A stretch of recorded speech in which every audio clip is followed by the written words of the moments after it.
know, the kind where you don't have a second to yourself, where you've been running around all day, and now finally you think you have a minute to breathe. But wait, what's that you hear? Is it the sink? Is it the toilet? You know what? It doesn't even matter, because right in front of your very eyes, your bathroom is being filled up with water. You are in a state of panic. You run to the phone, grab it, and call your husband. But he is at work, he's in his office, he has his own headaches, he isn't about to deal with this stuff.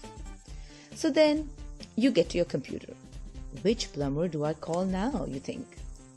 Well, of course you need a plumber. You need a plumber who is reliable, trustworthy, qualified, competent, reasonably priced, and of course, above all, prompt.